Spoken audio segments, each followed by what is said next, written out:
Social moments ఇప్పుడు దేశాన్ని కుదిపేస్తున్నాయి.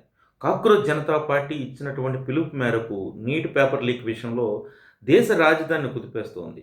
పోలీసులు ఎంత ఆహ్, పెద్ద ఎత్తున ఆహ్, ఆందోళనకారులపై దాడులు చేసినప్పటికీ నిరసనకారులు ఎక్కడ వెనక్కి తగ్గడం లేదు. ప్రభుత్వాన్ని చాలా ఇబ్బంది పెడుతోంది. ఇదంతా ఇలా ఉంటే ఇటీవల ఆంధ్రప్రదేశ్ పాడేరులో అంటే గిరిజన ప్రాంతాలకు కేంద్రంగా చెప్పుకోవచ్చు. పాడేరులో చేసినటువంటి అతిపెద్ద ఒక ఉద్యమం సోషల్ మీడియా ద్వారానే వచ్చింది. గిరిజన ప్రాంతాల్లో ఉన్నటువంటి ట్రైబల్ సోషల్ ఇన్‌ఫ్లుయెన్సర్స్ అందరూ కూడా ఒక పెద్ద ఎత్తున ఉద్యమానికి పిలుపునిచ్చారు. సోషల్ మీడియాలోనే పిలుపునిస్తే దాదాపు ఒక 15,000 మంది గిరిజనులు పాడేరుకు చేరుకొని ఒక నిరసన కార్యక్రమాన్ని చేపట్టారు.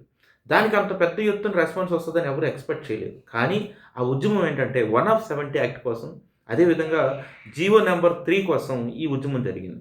1 ఆఫ్ 70 యాక్ట్ అంటే ఏమిటంటే, గిరిజన ప్రాంతాల్లో ఉన్నటువంటి భూములను గిరిజనేతరులు ఎవరు కొనడానికి వీల్లేదు.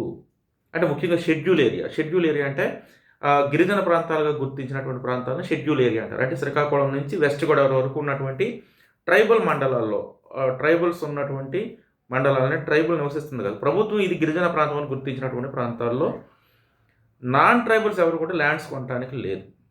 నాన్ ట్రైబల్స్ ఎవరు కూడా అక్కడ భూముల మీద హక్కు ఉండదు. ఓన్లీ ట్రైబల్స్‌కి మాత్రమే ఉంటుంది. కానీ ఇటీవల ప్రభుత్వం నాన్ ట్రైబల్స్‌కి అక్కడ భూములు కేటాయించడం, వివిధ పథకాల్లో వాళ్ళు ఆక్యుపై చేసుకోవడం, అన్యాక్రాంతి చేసుకోవడం, అక్రమంగా గిరిజనుల భూములు కబ్జా చేయడం ఇలాంటి వాటి మీద 1 ఆఫ్ 70 యాక్ట్ వచ్చింది. అంటే 70స్‌లో వచ్చినటువంటి యాక్ట్ గిరిజన ప్రాంతాల్లో పూర్తి స్థాయి హక్కులు గిరిజనులకు ఉంటదండి. దీనికి రక్షణ కల్పించాలంటే ఈ ఉద్యమ లక్ష్యం.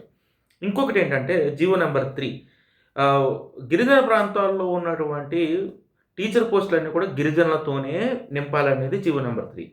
ఇది ఆంధ్రప్రదేశ్ ప్రభుత్వం ఇచ్చింది. కానీ సుప్రీంకోర్టు దీన్ని తోసిపుచ్చింది 2020లో. అప్పటినుంచి గిరిజనులకు కాకుండా గిరిజనేతరులకు కూడా అక్కడ ఇవ్వడం మొదలుపెట్టారు. దీని మీద కూడా ఈ ఉద్యమం జరిగింది. జీవో నంబర్ 3ని మళ్ళీ పునరుద్ధరించాలంటూ 1 ఆఫ్ 70లో యాక్ట్‌ని పక్కకు పట్టించి గిరిజనేతరులు ఎవరైతే భూములు కొంటున్నారో వాళ్ళందరిని కూడా పక్కకు తప్పించాలి. వాళ్ళ మీద చర్యలు తీసుకోవాలని డిమాండ్‌తో ఈ ఉద్యమం జరిగింది. పాడేరు కేంద్రంగా జరిగినటువంటి ఈ ఉద్యమం భవిష్యత్తులో మరిన్ని ఉద్యమాలు చేయడానికి పునాదని చెప్పి ఆ రోజు సోషల్ మీడియా ఇన్‌ఫ్లుయెన్సర్స్, గిరిజన నాయకులు ప్రకటించారు.